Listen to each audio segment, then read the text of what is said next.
दोस्तों, नॉर्मली जो इंटरेस्ट लगता है, जैसे ब्याज हमको मिलता है कंपाउंडिंग और सिंपल इंटरेस्ट। सिंपल इंटरेस्ट मान लीजिए आपने जो 1 लाख रुपए लिया 10% के इंटरेस्ट रेट के हिसाब से, तो आपको 1 लाख पे 10% यानी 10,000 आपको 1 साल बाद देना है। लेकिन दोस्तों, म्यूचुअल फंड में असली जो कंपाउंडिंग होती है, यहाँ पे आपको जितने भी दिन ट्रेडिंग होगी आपको हर रोज कंपाउंडिंग का फायदा मिलेगा। ऐसे आप समझ लीजिए, जैसे मान लीजिए आपका 5 लाख रुपया है, ठीक है। 1 लाख उदाहरण समझते हैं, ज़्यादा आपको समझ में आएगा। 1 लाख आपके पास रुपया है। अब मान लीजिए, हाइपोथेटिकल मान लेते हैं कि अगर 5% आपका पैसा ग्रो हुआ है, ठीक है, तो आपको 5,000 रुपये का ब्याज मिला है। लेकिन अब जब अगला मार्केट में ट्रेडिंग होगा तो आपको 1 लाख पे तो ब्याज मिलेगा ही मिलेगा, लेकिन जो आपने 5,000 बनाया है रिटर्न, उस पर भी आपको ब्याज मिलेगा।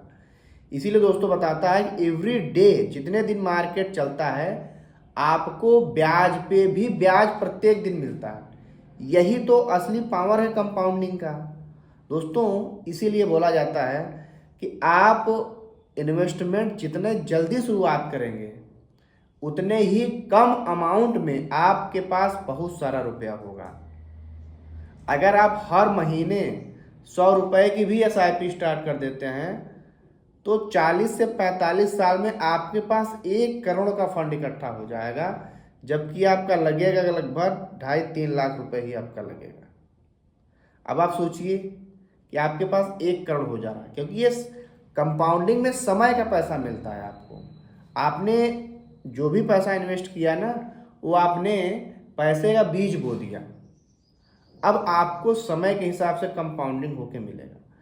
तो पैसा इन्वेस्ट करने के तो बहुत सारे तरीके हैं, लेकिन मैं कई बार बता रहा हूँ, जितने भी मित्र लोग, जितने भी हम लोग को फॉलो करते हैं, हमसे पूछते हैं, बहुत सारे लोग हमसे जुड़े हुए हैं पहले से, तो वो इस चीज़ को समझते हैं कि आप पैसा इन्वेस्ट करेंगे।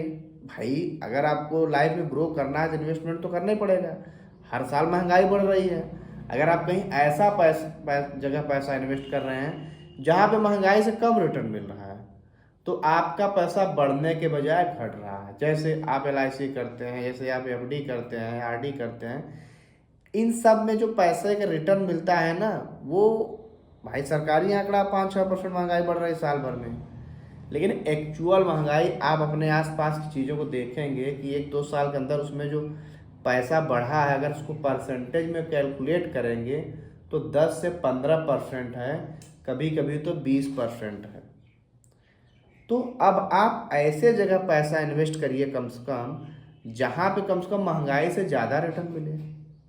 तो दोस्तों, रिटर्न के तो बहुत सारे ऑप्शन हैं। जैसे डायरेक्ट वो फिर लोग सोचते हैं स्टॉक मार्केट में लगा दो, वहाँ तो बहुत ज़्यादा पैसा मिलता है, लेकिन वहाँ पे बहुत ज़्यादा रिस्क भी है।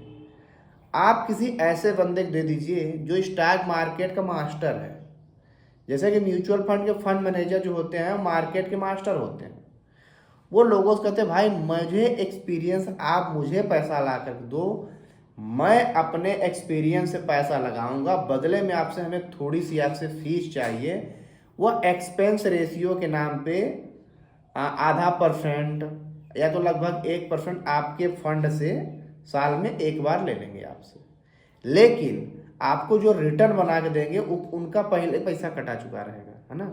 जैसे मान लीजिए आपको 15% का साल भर में रिटर्न मिला है, तो वो अपनी पहले ही फीस काट चुके हैं। अगर उनका भी जोड़ोगे तो आपको 16% निकाल। तो जो फंड मैनेजर आपसे फीस ले रहा है वो पूरी कोशिश यही करता, अपनी पूरी ताकत लगा देता, पूरा रिसर्च लगा देता, उनके साथ जो टीम होती है, कि हम अपने इन्वेस्टर को ज़्यादा से ज़्यादा रिटर्न बना करके दें। भाई, आपके हाथ में ही है। अगर आपको रिटर्न नहीं मिला तो आप पैसा विड्रॉ कर लेंगे, ये तो उनके हाथ में है ही नहीं है। वो ज़्यादा ज़्यादा आपको पैसा बना के देगा तब ना आप उसके फंड में डालेंगे। तो दोस्तों, वे है कंपाउंडिंग की पावर। म्यूचुअल फंड में क्या है कि ना तो बहुत ज़्यादा आपको कम रिटर्न मिल रहा है, ना तो बहुत ज़्यादा हाई मिल रहा है, लेकिन बीच का रिटर्न आपको मिल रहा है। अगर आपका पैसा लार्ज कैप में है तो 12% के रिटर्न से ग्रोथ होता रहेगा, मिड कैप में 15% रिटर्न से, 14% रिटर्न से, स्मॉल कैप में ज़्यादा परसेंट से।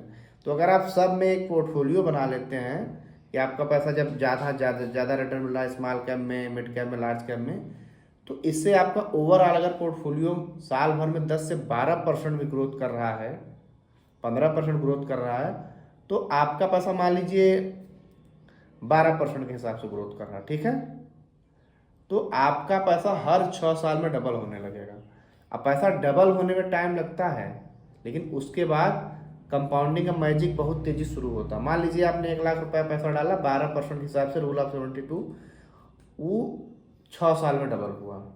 तो पैसे 1 लाख को 2 लाख होने में 6 साल लग गए, लेकिन जो अगला आपका अब 1 लाख बनेगा वो 3 साल में ही बन जाएगा, क्योंकि भाई 12 साल में आपके पास 4 लाख रुपए हो जाएंगे ना। तो 6 साल में 2 लाख हुए, लेकिन आपके पास 12 साल में 4 लाख रुपए हो जाएंगे। तो जो पहला 1 लाख बना 3 साल में ही बन गया। तो ये होती है कंपाउंडिंग,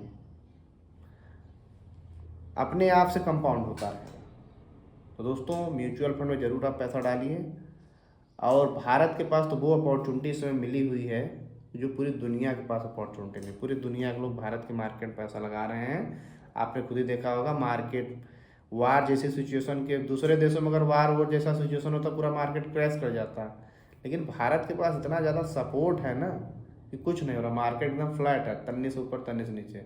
जिस दिन भारत ने स्ट्राइक की उस दिन तो मार्केट थोड़ा ऊपर ही गया था, है ना। तो बिल्कुल आप म्यूचुअल फंड में पैसा लगा सकते हैं। किस किस फंड में लगाना है आप खुद ही रिसर्च कर लीजिए, है ना। जो फंड लगातार रिटर्न बना के दे रहा है, एक या दो स्मॉल कैप ले लीजिए, एक मिड कैप ले लीजिए, एक लार्ज कैप ले लीजिए। तो मिलेंगे अगली वीडियो, तब तक के लिए